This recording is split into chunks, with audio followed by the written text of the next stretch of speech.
policy and World Heritage issues. Dr. Gang. Thank you. Right, hope I can suss the technology.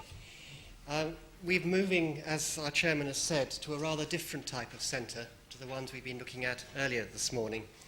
One that is some 73 miles long at its most narrow definition, and one which is essentially a mixture of rural and urban. I think the other essential difference from the ones that we've looked at earlier today is that it is entirely representative of a past era. It is not historically connected to the present in quite the same way as the towns, cities that we've been looking at earlier this morning. Yet, nonetheless, it has had a marked impact on the landscape and life of northern Britain and still has a considerable influence on that today. And it's significant as the most northerly frontier of the Roman Empire. Could I have the first slide, please? Do I press the blue button? Sorry? I've turned... Right, there we are. Most northerly frontier of the first European state, I suppose. Hadrian's Wall marking the frontier there, running from the Tyne to the Solway. Tyne in the east there, from Wallsend through to Bowness on Solway, and then continued down the Cumbrian coast by a series of forts and so on down to there. It's in fact much more than a wall. It was actually the core of a complex zone of military installations. The wall itself, can we get the top bit down to the screen? This is actually showing the wall itself in its final form is a masonry wall probably about 5 meters high with a breastwork on top of it, fronted by a ditch to deter attackers. Originally, the western end was a turf wall which was replaced after about a generation, and then the bottom two represent the normal practice of the military mind of changing its mind after it's completed a project and moving north, because there was a brief interval of about 50 years when Hadrian's Wall was abandoned and replaced by the Antonine Wall at the next convenient crossing point of Britain to the north. But along Hadrian's Wall itself, there was this great complex of features. Every mile, Roman mile, there was a small fortlet or mile castle with which, you see the wall going through there, mile castle which provided a passageway through the wall, gateways on the north side and the south side, and a barracks inside with a small patrolling garrison. And between each pair of mile castles were two turrets which acted as elevated elevated sentry posts, which might have looked something like this. The top hamper, and obviously, is totally uncertain, since the highest any of them survive is about there. Along the wall, there were 16 larger forts with garrisons of 500 to 1,000 men. This is the biggest one at Housesteads, or the most investigated one. Standard pattern of a Roman fort of the 1st, 2nd century AD, which you find anywhere from Hadrian's Wall to the Euphrates, with the main buildings in the centre of the fort, the commandant's house for one man and his family occupying a very large chunk of the fort, and then this third and this third providing accommodation for the other 800 men of the garrison, showing the Romans had a thoroughly stratified view of life. And around each fort there was a civilian settlement which provided the means of parting soldiers from their pay. Here you see the fort at Vindolanda, and out here you have the civilian settlement with the bathhouse, which was the military one, and shops and so on, all the things that you would need in a military garrison town. And behind the wall ran the vallum, not the Roman name, but an antiquarian one, an earthwork at varying distances behind it, which seems to have demarcated the immediate control zone. Behind all this again, there were towns and supply bases, like the town at Corbridge, Roman town here, which is a mixture of public buildings like the granaries, 2 military compounds, and of civilian buildings, and of which only part is excavated. The town actually goes on underneath the ploughed ground all round, which is a subject I'll come back to. And while down the Cumbrian coast, where there was some risk presumably from sea raiders, the pattern of mile castles and turrets was continued without the linear barrier. Here you see one of the mile fortlets at Allenby, looking down the Cumbrian coast towards the fort at Maryport, which survives surrounded by housing estate on the west coast of Cumbria. There's the fort. You see the earthworks of its ramparts coming round there. To the north, there were outpost forts protecting the main routes into what is now Scotland, because, of course, it's important to remember that it's not a frontier in the sense of a modern frontier, but the edge of the control zone of a civilized, organized state reacting with rather less organized entities to the north, so that the degree of control gradually faded out as you went north from the wall. A modern parallel, or a recent modern parallel, would in fact be the northwest frontier in India, where you have the same pattern of civilian administered territory and then tribal territory with decreasing degrees of control beyond it. As a whole, the complex was one of the great feats in planning and engineering of the ancient world, and a monument to the military mind and the power of the Roman Empire. The military mind both in its positive and its negative aspects. Even now, nearly 1600 years after it fell out of use, the wall is an impressive memorial to that empire. As such, it was inscribed as a World Heritage Site in 1987 under the World Heritage Convention.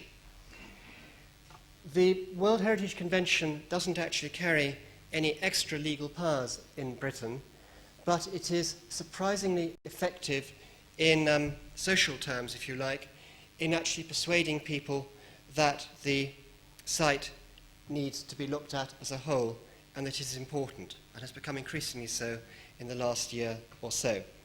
The World Heritage Site, as it is now defined, because in 1987 it wasn't defined, it was just described, the World Heritage Site itself is a very narrow archaeological core consisting of the scheduled ancient monuments, surrounded by a rather broader buffer zone in the rural areas intended to protect the landscape setting of the wall, which varies very much according to terrain, so that here in the central sector, as we'll see in a minute, where you can see very long distances, the buffer zone is very wide.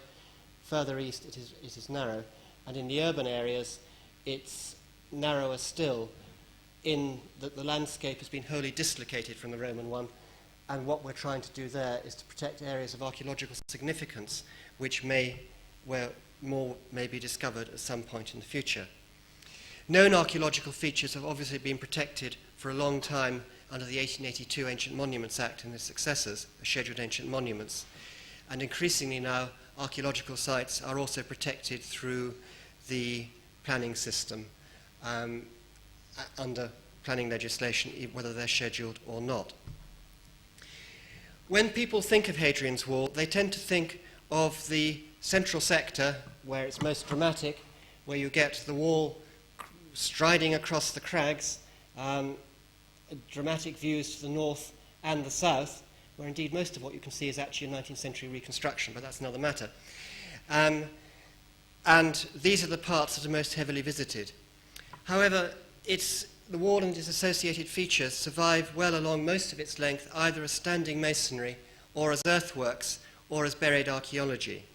And it exists in many different types of landscape. Here, for example, we're at the west end of the wall at Bowness-on-Solway, where there is very little visible, but the landscape setting is striking in seeing how the wall and the Romans and the frontier interacted with the landscape as it survives now. And you're also dealing with very important nature conservation interests as well as the archaeological ones. And in fact, in trying to manage the World Heritage Site, you're dealing not just with the preservation of the archaeology, but also with the conservation of natural interests. Here we're in a Ramsar because of its bird life, and the landscape setting as well. The wall survives equally in urban areas, so that here in Newcastle, it has been found there, and is then known to go up past the statue of Stevenson, and then up the Westgate Road between the motorcycle shops. But survives, and you can still see sites where it has been discovered. Indeed, some 15% of the wall is covered by, sorry, it's the wrong slide, but it's the never mind. Some 15% of the wall is covered by modern Tyneside and Carlisle.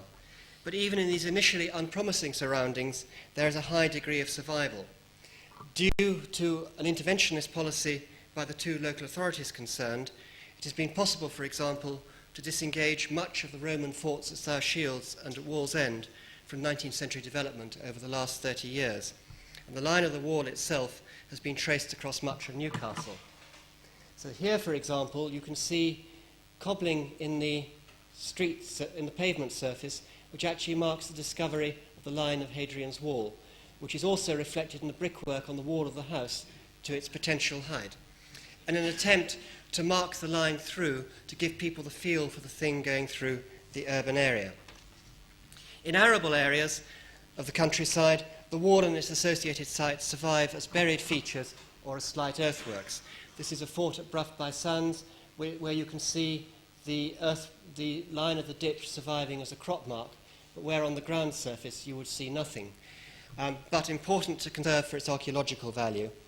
Or you get good survival of earthworks in some places. This is the central sector again, where the wall is up on the top here, surviving as standing masonry, and here you can see the bank, ditch and banks of the vallum, this rear earthwork, running through the landscape and over the horizon at that far side.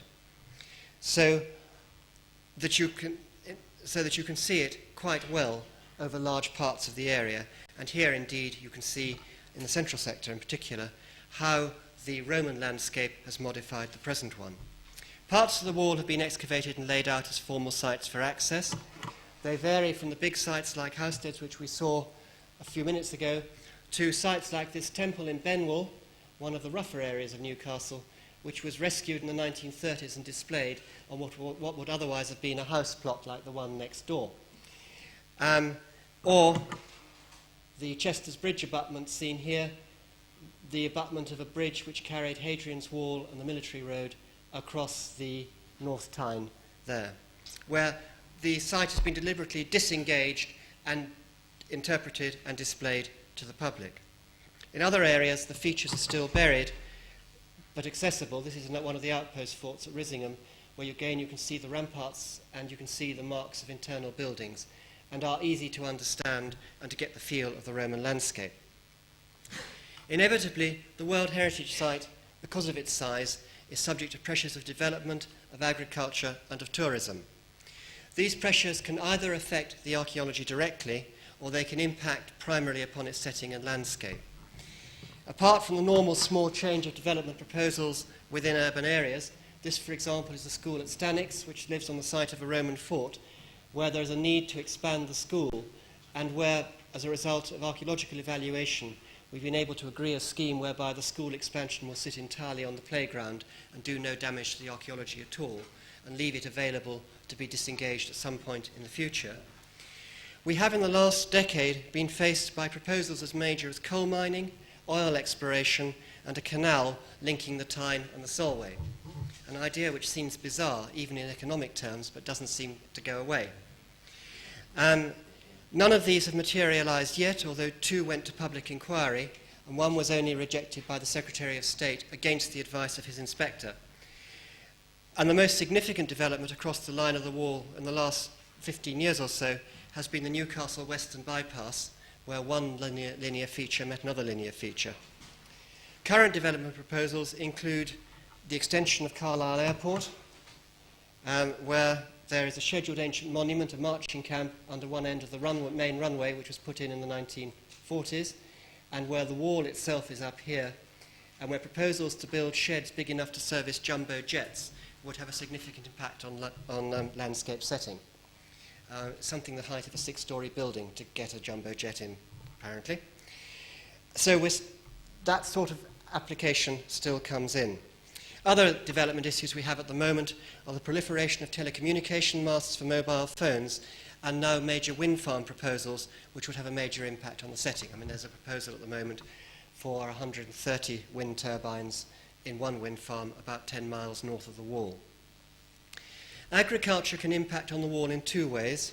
In arable areas, ploughing can damage buried archaeology. Here you see the vallum in just west of Newcastle, where you can see one mound going through there, the other mound going through there, and the ditch in between, where quite clearly the ploughing is and has been for many decades been going into the mounds of the vallum side there. But to take it out of cultivation will require negotiation and compensation, and we would need first to establish that there's still a lot of archaeology left to do that, to repair, to conserve. In pastoral areas, overstocking or insensitive management of stock, for example, in selecting winter feeding sites, can cause damage. Here, the farmer, he's moved them now, had sited his feed troughs in the shelter of the wall because it was a convenient place for the cattle. They liked it there because the wall sheltered them. And inevitably in winter, what happened was the whole area got churned into a morass, damaging archaeological deposits beneath and having a visual impact on the setting of the wall and on the earthworks up there. On the other hand, it has to be recognized that agriculture has produced the landscape we have and maintains it. Without agriculture, the landscape would change radically and not necessarily for the better. You'd eventually go back to a sort of scrubland which would spread across and be very different to the kind of concept of the uplands that we have.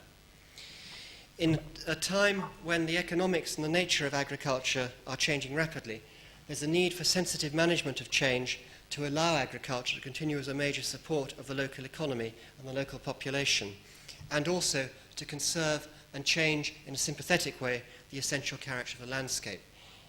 It's a commonplace, but one you have to remind people of from time to time, that in England in particular, the landscape you're dealing with is entirely a man-made one, and that balance is very delicate to maintain, and it's not one that you can just neglect. Tourism can also be both a benefit and a threat. Managed sustainably, tourism can generate income to conserve the World Heritage Site and to support the local economy, which has lost many of its staple industries over the last 300 years. Managed insensitively or not managed at all, tourism can cause damage through overuse and erosion. This can vary from visual pollution, like the car park at Houstead, seen here on a cold but sunny day in October. I cheated slightly with this photograph in that they were trying at the time to load 4 coach parties of school children and sort them out into their respective groups, but you can still see the number of people you can get around in the winter, in the autumn. But you can also get damage to structures. I mean, here you see 19th century reconstruction again, but it is actually suffering from damage from the number of people walking on the top. It's essentially a dry stone reconstruction with nothing holding it together. And erosion of archaeological deposits, which are sort of coming out of the path there, just through the sheer pressure of walkers on pinch points. We think at the moment that we get something like 1.25 million visitors a year. The figures are not exact because much of the access is by footpaths in open countryside where it's quite difficult to count people. And of that 1.25 million, over 1 million are concentrated in the 15-mile central sector of the wall. And my bet would be that the bulk of those are actually within about a 4 or 5 mile stretch. So you have a very concentrated effect of a lot of people in a small area. At the east and the west ends, the local economy would welcome tourists, and in fact, in Newcastle, Tyneside at least, is much more capable of taking them. But that, of course, depends on why people go and look at the site, whether they go to look at the archaeology, whether they go to look at the landscape, or whether indeed as they go to a site not far from where this photograph was taken to see the place where Kevin Costner arrived halfway from Dover to Sherwood Forest in the first 5 minutes of Robin Hood, Prince of Thieves. There was a time about 3 years ago when that film was as high a cause of public awareness of Hadrian's Wall in Newcastle as the Roman nature of the wall. The size of the Hadrian's Wall World Heritage Site means that many different bodies are involved with it. Around 10% of the site is managed by about 8 different bodies or agencies, including us, for conservation and for public access. There's primary aims in those areas. While this includes some of the most important parts, including about half the forts, the corollary of it is that the other 90% is owned by other bodies, public and private, for other purposes. The vast bulk of the World Heritage Site outside the urban areas is in fact owned as agricultural land, and the primary interest of the owners and the occupiers is going to be agricultural, in that they have a living to make, although most of them are well aware of the significance of the site and respect it as far as possible, and are generally sympathetic to discussions of what might be done to enhance it. Apart from the ownership, there are numerous other bodies involved. I called this paper Negotiating the Management of Hadrian's Wall with good reason. Because of the size, there are 12 local authorities from end to end. All of those have planning powers. Some of them are also involved in economic regeneration, primarily through tourism promotion. Some of them are also site managers of parts of the wall for public access, and 5 of them are highway authorities with control over roads. In addition, on planning issues and transport issues, we deal with 2 government regional offices, one in Newcastle and one in Manchester, because we fall in 2 government regions, who have their own agendas to follow, and who are also major players in funding decisions, both on government funding for economic regeneration and on European funding. There are also, it won't surprise you, a large number of specialist government agencies dealing with specific aspects of conservation or economic regeneration. These include English Heritage, for which I work, responsible for the built and archaeological environment, English Nature, responsible for nature conservation, the Countryside Commission, responsible for protecting and promoting access to the landscape, which is an interesting tension, 2 regional tourist boards dealing with tourism promotion and development, the Rural Development Commission dealing with economic regeneration in rural areas, and the Environment Agency covering a large range of issues to do with water and air quality, for example. And shortly we will have regional development agencies which will be powerful new players in the economic field.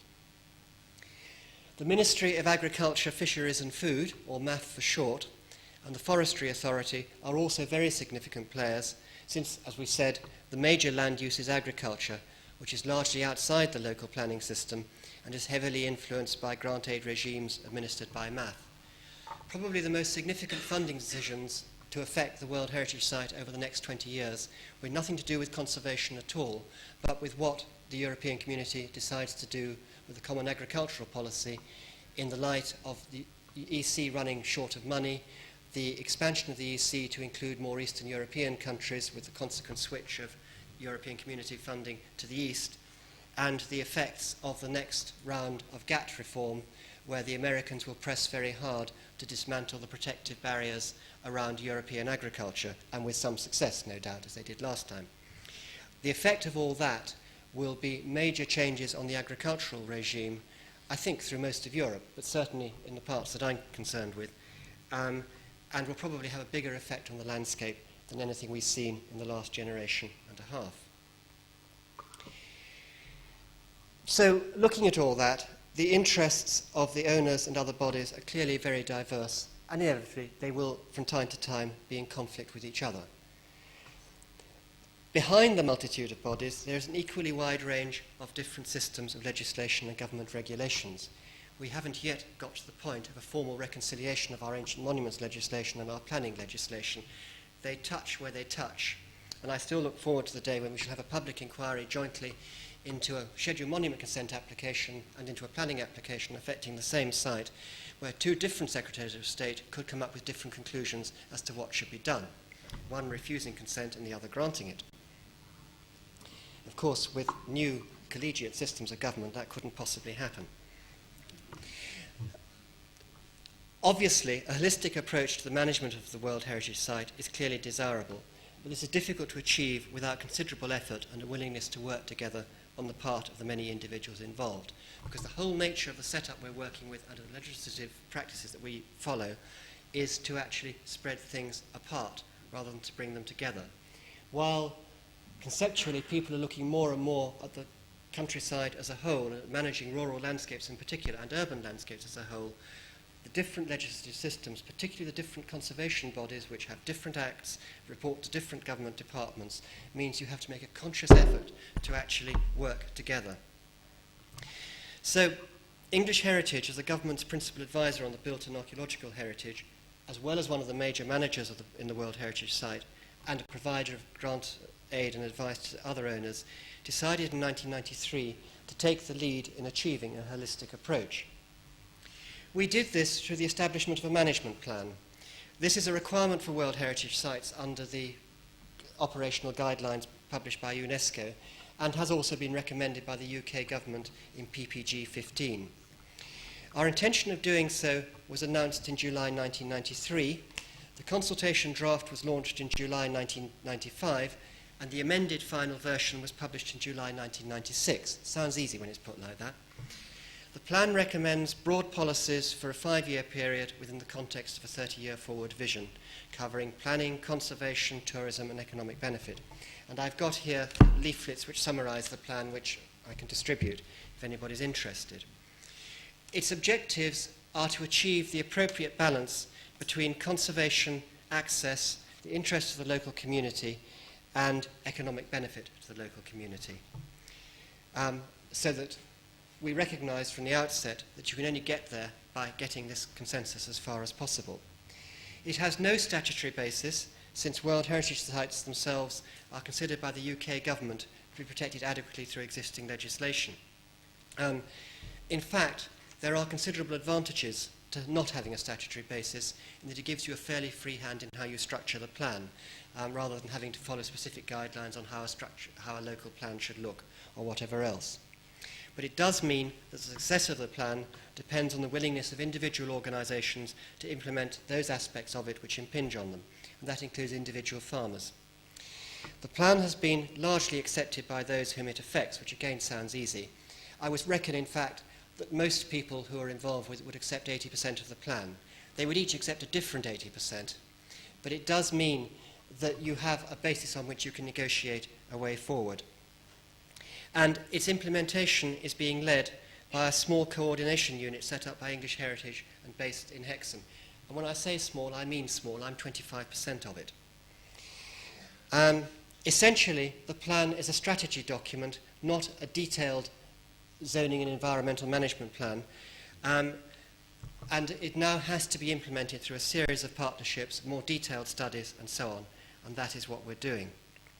The whole success, if we achieve it, depends on partnership, and this has to be developed from the outset. In a context where so many bodies are involved, there is little point in one organisation writing and publishing a plan on its own. There are quite a lot of those which exist for Hadrian's Wall. There was a good one in 1970-something, there was a good one in 1984, and indeed many of the policies from both those are repeated in this one, my management plan, because nothing happened about them, because nobody had it as their job to carry it forward or to do the necessary negotiation. Only by involving others can you gain acceptance. And this, I think, means, as we noticed with the World Squares initiative earlier on and elsewhere over this weekend, that process is all important, probably more than the published document itself. The process of producing the plan is the method by which you can develop the partnerships and achieve a consensus, by getting people round a table. Essentially, there are 3 stages. Firstly, drafting the plan. Secondly comes the publication itself, and thirdly there is its implementation, which is again equally important. Otherwise, if you don't have a plan, if you don't have a way of implementing the plan, it just sits on the shelf and nothing happens. And that again has to be done through partnership and has to be planned and resourced. We recognised from the outset the basic essentials of the need to work through partnership, because we could all think of some spectacular rows on Hadrian's Wall going back over the last 20 or 30 years about who could do what. And we sought ways to achieve this. And therefore we worked through working parties. It all sounds very boring, but it was actually the best way of doing it. And we endeavoured to make those representatives of the various interests already noted, all the statutory bodies, obviously the local authorities, and the private interests, including particularly the farmers and the landowners. We had specialist subgroups to deal with particular aspects, and these were structured to include all the concerned bodies. They covered local plans, landscape, urban areas, and tourism and visitors. And we supported those as necessary by consultation. When the views on the policies had begun to crystallise, we had a seminar to test those ideas and then fed the results back into the production of the first consultation draft. We thought when we produced the first consultation draft that we had actually covered most of the areas we should have done, including in particular the local authorities and their members and the farmers and landowners, which we always recognised as being potential areas of concern. And therefore, because we had the National Farmers Union and the Country Landowners Association as members of the working parties, and they hadn't objected terribly strongly to anything. And therefore, when we launched the draft, we thought the 3-month consultation would be fine. In fact, as you will have noticed from the dates earlier, it took 12 months, and we did indeed go through an interim draft in the process. We also halved the length of the document from 38,000 words to 17,000 words, which can only be a good thing. and we rewrote it in something which approximated to English, as opposed to consultants' planning ease. All quite simple things, but not necessarily obvious when you're at the front end of it. Hindsight is a marvellous analyst. We produced a very considerable response as a result, and as I said, much of it was concerned. And it was clear that we hadn't reached some of the major stakeholders, particularly the farmers, even though their members had been represented on the working parties. Because what had happened was that some of the local authority people had not actually carried it right back to their councillors, and that some, and the NFU and the CLA, had not talked through what it meant with farming members, which meant that it first got to a lot of people who were concerned through the press reports rather than through the leaflet or the document. And we had some quite lively press coverage, including one headline which accused me of ethnic cleansing, on the basis that we were going to stop arable farming for a width of 10 miles on either side of Hadrian's Wall, which we weren't, which would mean that all Northumberland farmers who'd been there since the year dot would have to move and give up their livelihood, so we were ethnically cleansing Northumberland. We spent a lot of time overcoming these comments, including public meetings, individual meetings with parish councils, the National Farmers Union, and so on. In retrospect, I think that publishing a contentious consultation draft may actually have improved the process, since I think it's the only way in which I could have got the bulk of the landowners and the farmers to actually sit up and take notice as to what it was we were proposing. Else we would have published a fairly bland document, one which they wouldn't have commented on at the time, and then would have found themselves caught up on later. By going through this process and by amending the plan, particularly in terms of definition, so that we ended up with a fairly narrow World Heritage Site rather than the broader one which we'd originally proposed, but with much the same policies in the buffer zone as we'd originally proposed for the wider one. A lot of this is in the presentation. We got something which we can actually work with. The heightened awareness has also helped us since then to get on. The lessons of the consultation have also helped us to implement the plan. The coordination unit was deliberately established to coordinate others' activities and not to give any impression of trying to take over. We spent a lot of time trying to be non-threatening and adopting non-threatening postures. Not quite to the extent of lying on our backs and waving our legs and arms in the air at meetings, but it's talking to people and making them realise you're not trying to take over, you want to work with them. We have tried to work through guidance, not direction, and by working through the partnerships of existing bodies, for example, the Hadrian's Wall Tourism Partnership, of which we're members. As a whole, this is working, though at times the process does seem very long-winded. Increasingly, we find, and interestingly, that we're being invited to take the lead on initiatives and to take direct action. You say, we need to do something about monitoring. I say, well, why don't you get on and do it? You're there. Which suggests, to my mind, that we're actually being accepted as being, and the plan is being accepted as something that needs to be done and as something with which people are prepared to work. And that people recognise that we're not trying to encroach on their work or to take it over. I sometimes feel that our role is the opposite of that of the harlot down the ages. You will remember that her role was power without responsibility. Mine, I feel, is responsibility without power and operating through persuasions.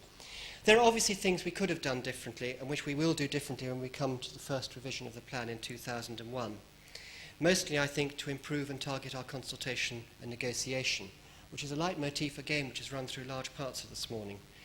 But the keys to the successful management of this World Heritage Site, and I would argue to any other major heritage area or town centre or anything other management problem of that type, will remain negotiation, discussion and partnership, and a little bit of money if you can find it. Only through these processes will we be able to develop the integrated approach which is so necessary to manage the work in a holistic manner and to achieve the correct balance between conservation, access, the interests of the local community, and the need to provide economic support for that community. Thank you.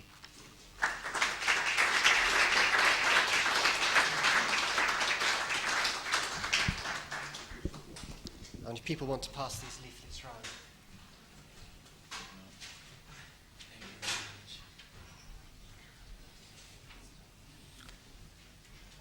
Thank you very much, Dr. Young. I must say I started understanding what negotiation means in the title of your paper.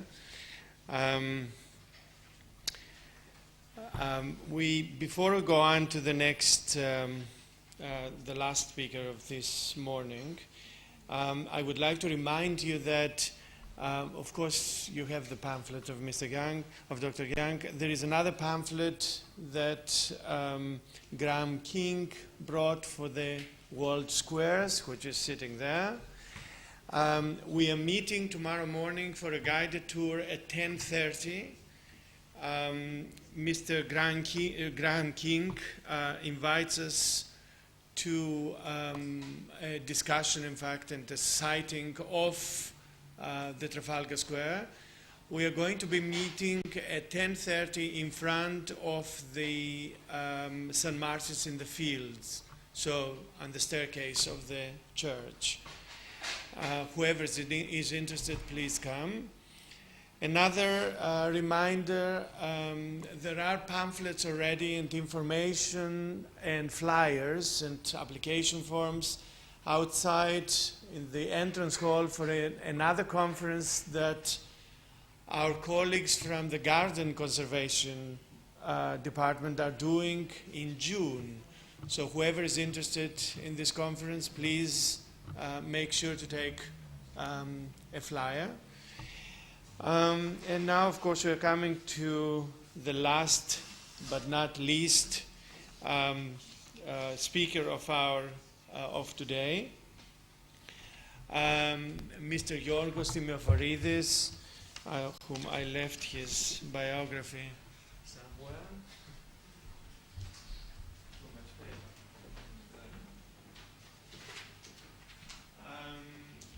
He is, of course, an architect and a critic of architecture. He is at home, in fact, at the AA. He has been teaching at the AA, the History and Theory Department, between 1980 and 1984. He is now based in Athens, where he is an editor and director, in fact, of the reviews Tefchos and Metapolis. He is the founding member of Euromap, a consultancy agency, the European Metropolitan Architectural Programs. He is a consultant of the 8th or the 9th Ephorate of Byzantine Antiquities in Thessaloniki, Cultural Capital of Europe, 1997. Today, Mr. Timoforidis is going to bring us back, as it were, to the urban landscape. His paper entitled The Reclaiming of an Abandoned Landscape. Mr. Timoforidis.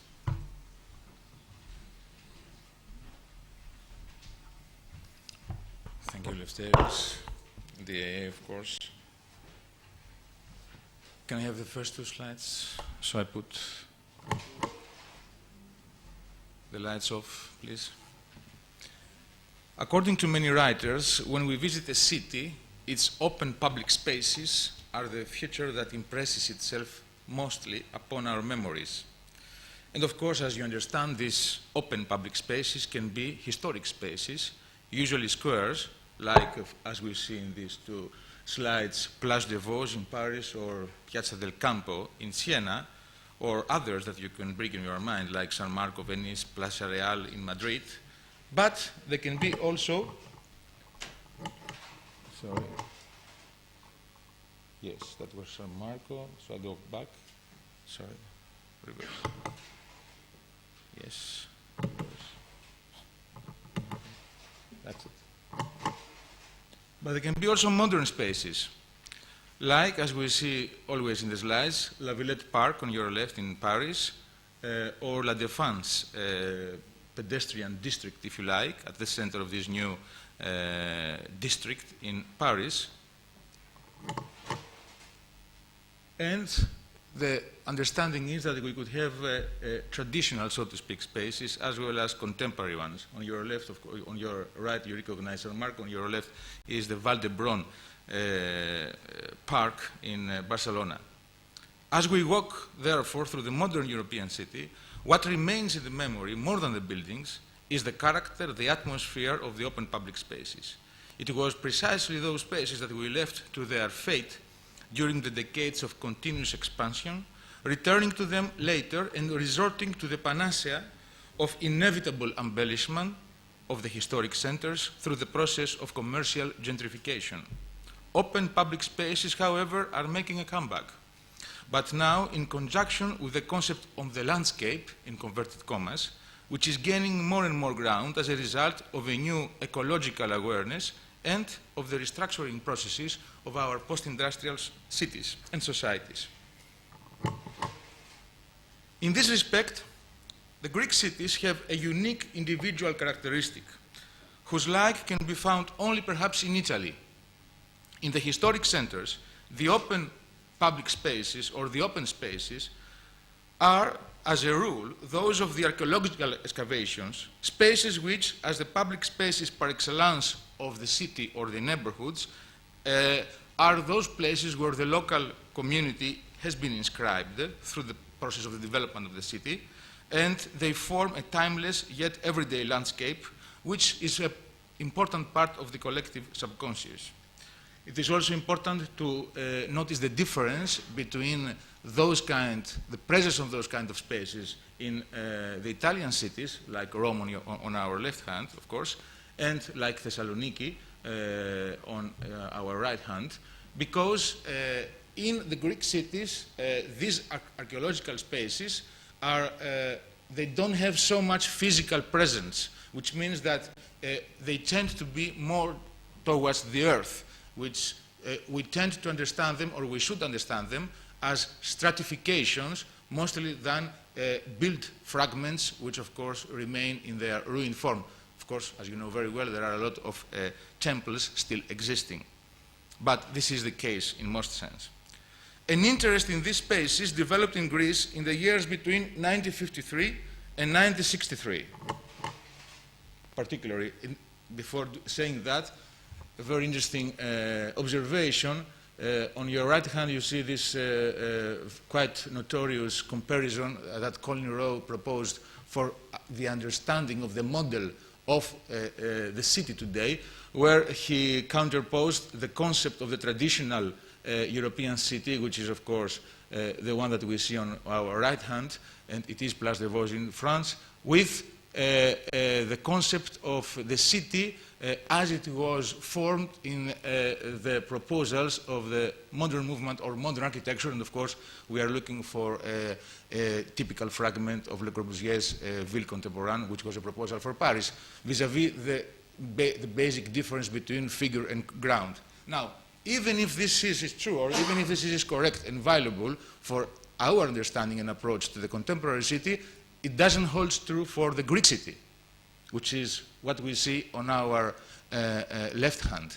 And I would like to argue, of course, we're not going to go into that, that the Greek city, and perhaps a lot of South European Mediterranean cities, they have their own laws of formation as far as urban space is concerned, which still lacks an analytic approach and modes of description before going into the projects themselves.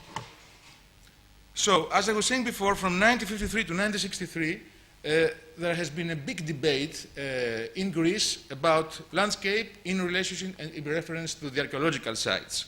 You will not know this, many of you, but there was a national committee for the landscape in the cities, but all these attempts, all these debates were not enough to win back what had already been sacrificed on the altar of the development. The landscaping of the hills surrounding the Acropolis and the Philopappos, that we can see in these two slides, of course the major work of Dimitris Pikionis, who was also exhibited here, was perhaps the alibi or the price that had to be paid for the destruction of most of the rest. After that time, after 1963 or 1965 if you like, we would search in vain for striking and outstanding examples of any concern for the archaeological sites, for an approach to them on the broader scale as a network or system of open public spaces within the city. There were, of course, notable exceptions to this rule in competitions whose subject was the landscaping of open public areas, including archaeological sites, and in the work of some architects who displayed a degree of sensitivity to the question. The subject, and this should be remembered, calls for a broader scale than that of the individual building. Unfortunately, however, there have not been many of these examples devoted exclusively to the landscaping of the archaeological sites in our cities. Of course, we understand this is a huge paradox if we understand that this is really the kind of patrimony, physical patrimony or physical traces which par excellence could be thought as contemporary public spaces within the city. And nobody has a concern about them. The question, therefore, was overshadowed by that was presented by the architect Tripodakis before, by the unification of the archaeological sites in the center of Athens, the famous archaeological park, which has been hovering spectre-like over the city for the last century and a half, because the archaeological park, it is a story that dates from the birth of Athens as a modern capital in 1833-34, and it has been always a project that hopefully now it comes to certain conclusions. The competition, we can see here the slides for this landscaping that you all know very well. Okay. Always in relationship to the archaeological sites and, of course, to the final culminating view of the Parthenon at the, as far as the Philopappus pathway is concerned. The competition for the new Acropolis Museum touched at the beginning of the 90s, in extremis one could say, on the question of the modern intervention in the archaeological sites, but as it could have been expected, it turned the debate in different directions vis-à-vis the notion of the museum itself, its museological and museographic program, etc. I strongly believe that this was an occasion to discuss again this problem, which is a crucial one, vis-à-vis how a modern intervention can happen, can take place into an archaeological site, how the archaeological site is reinterpreted through contemporary architecture, as we have been discussing yesterday. On your right hand, the winning project of the Italian team Passarelli Nicoletti, apparently the one that is probably going to be implemented. On our left hand, the second prize of a Greek team, the Biris brothers, that was placed in, there are two different locations, by the way. One is in Makrogianni site, for those who know, it's at a very urban site, if you like, next to the New Areopagitou Street, and the other one is at the so-called archaeological site of the Kili Valley. Another of the 10 finalist projects, on your right hand, the project by Kyriakos Krokos, a Greek architect, and I saw also on our left hand the project by Alan Morris, who is an ex-AA graduate, and he was one of the 10 finalists. And it's very interesting, the project of Krokos, it is always in the Kile site, with the same like the Biris that we saw before. The project of Alan Morris, as you can see there, it is placed on the most provocative side of the three that were offered in the competition, facing the Parthenon and the Acropolis, and as you can understand, it is basically underground. In Thessaloniki, it is the presence of the sunken Byzantine monuments throughout the city and of the frequently unlandscaped and neglected spaces around them that goes to make up a truly unknown city in every instance. The question of these spaces arose today within the framework of the projects for the remodeling of the city on the occasion of its year as a cultural capital, which was, of course, last year, because this year is Stockholm. Thus, against the background of a different town planning rationale, one could say that there is a need for a long-term program which will tend in the direction of formulating an image of the city and of the everyday life in it. A program which focuses on the formulation or the formalization of open public spaces. One part of such a program will be the landscaping of the spaces surrounding the archaeological sites and monuments in the city center. It will be a program of soft intervention on a small scale, as you will see in a while in the case of the upper city of Thessaloniki. It's a very important thing to keep in our minds that these monuments that we will be looking in a while have a lot of open archaeological issues, which means that there are still excavations going on, and therefore that the program that I will present you has this kind of variant.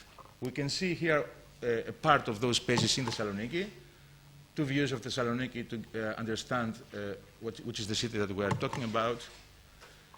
On your right hand, you can see a map that was designed and produced by the cultural capital, where you can see the strategy which it was not so much promoted, but which existed, and it concerns the international competitions of the city. With the orange on the left top, you see the spaces of a series of barracks, military barracks, quite a lot actually for different reasons, we don't go into that, like the one that you can see here on our left hand, Pavlou Mela, which it is offered as a unique opportunity to the contemporary city, to the city of Thessaloniki, to gain a public space within the context of a very dense tissue.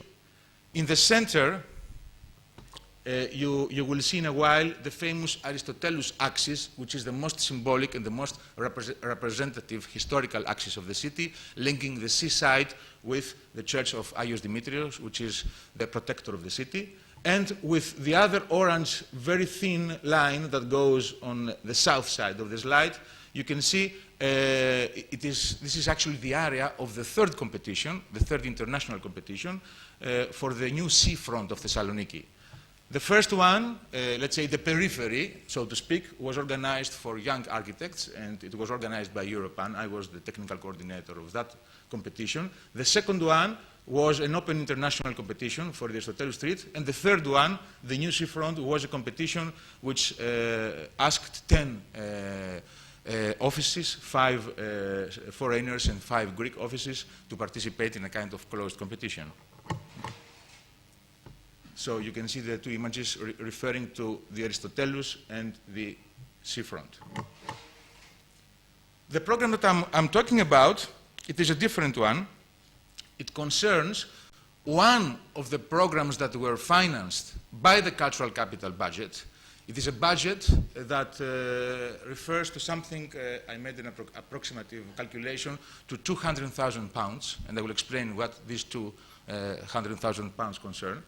It was organized by the 9 Ephorate of Byzantine Antiquities, which has its base in Thessaloniki, and it concerns, as you can see in this map, a series of landscaping open spaces, which are considered to be as open public spaces, surrounding some important Byzantine or early Christian monuments, which are dispersed in the upper city urban tissue, and which, as you will see in a while, but as you can always see in the right-hand slide, are today considered as par excellence abandoned spaces. So the 9 Ephorate asked me to collaborate in this project. We formulated a concept. The concept was formulated in something like 3 months. All the bureaucratic work took something like 1 year to be able to pass, because it is not the kind of system that usually happens in order to do such projects in Greece. And then, and explain what do I mean by that, we said that we want to invite, we have 10 sites, 10 different sites, 10 fragments. What we did, we invited architects of a younger, let's say, generation to participate at an appeal in order to be selected for making small competitions. We had something like 90 teams from all over Greece, and we selected 30. Therefore, we placed 3 teams for each of these 10 sites, 3 by 10, 30. And we had an open, closed competition in a certain sense, open because everybody knew the names, so the jury knew the names of the participant architects, and closed because there was only a group of 3 people.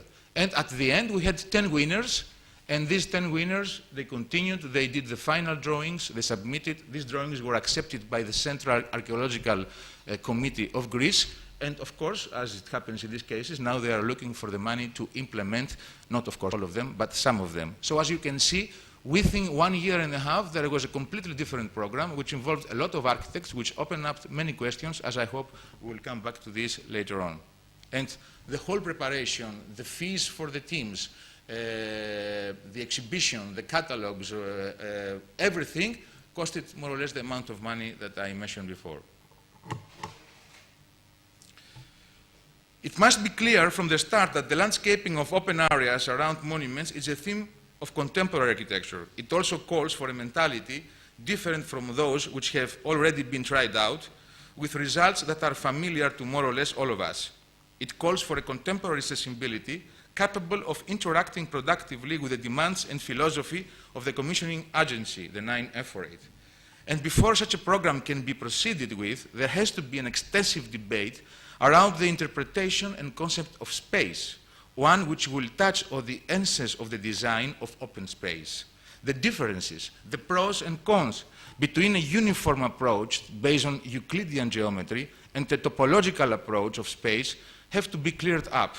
Without question, this is an enormous subject, but I have the impression that a more careful, more critical, more distant and less emotional examination of our tradition, in converted commas, will bring us closer to the second approach, vis-à-vis a more topological approach of space. This is not to say that we ought to embrace picturesqueness in design. In fact, we ought to be detecting a different and topological view of space within the tradition of modernism itself, or in some of the trends, the most interesting trends, of its deconstructivist critique. I'm not talking about deconstructivist architecture, but of the deconstructivist critique of modernism, which I suppose you understand is a different subject. It also means a fresh approach to recent history, and especially to the dispute over modern interventions in historic settlements, with an emphasis on the 30s and the 50s, so that we can see the effects on the structure and the image of the city caused by the appearance and introduction of new construction techniques. It would be interesting here to examine also the work of some contemporary artists who intervened in the landscape by undermining Renaissance perspective and space in the absolute positivist isotropic sense. And of course, you understand this would be then the genealogy surrounding the topic of this project, or if you like, of this theme in our conference.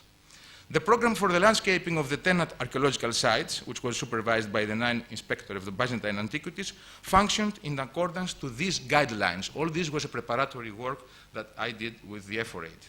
And despite the unquestionable difficulties of the subject, despite the initial interest of the 19 teams and the participation of the 30, one could say that these 10 parallel competitions reflected a dynamic force in contemporary modern Greek architecture. Some questions emerged immediately from the encounter between the program, the specifications laid down by the 9 F48, and the individual features of the 10 locations. For example, in the cases of the archaeological sites around the churches of Osios Davide, and the Archangelos and the prophet Elia, we will see in a while, the presence of the church monument itself is catalytic, and the handling of the project follows on from it.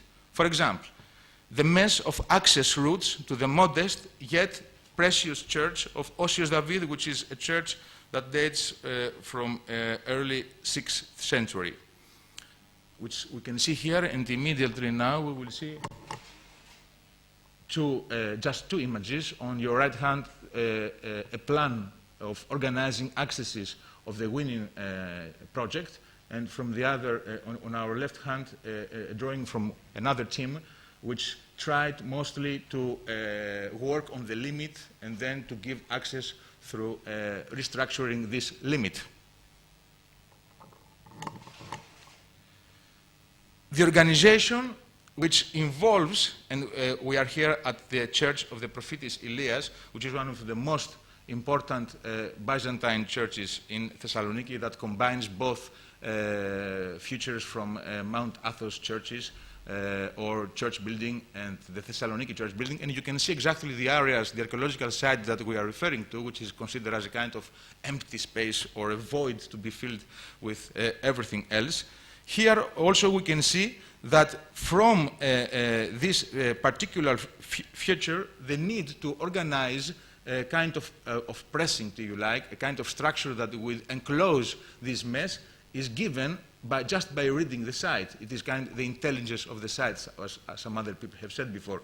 And we can see the winning scheme, which basically reorganizes. I'm not going into discussion of if it is, good or bad, what kind of architecture they propose. I'm trying to discuss more on the concept and the logic of the interventions. They try to reorganize a kind of precinct surrounding the church. Another project on the same side that does more or less the same, has the same approach, does the same attitude, but in a more emphatic way vis-à-vis on the road, on the street, the wall attains a certain presence and it becomes stronger, let's say, in terms of its physical emergence. You have to understand also that the jury opted for very minimalistic sort of solutions. I mean,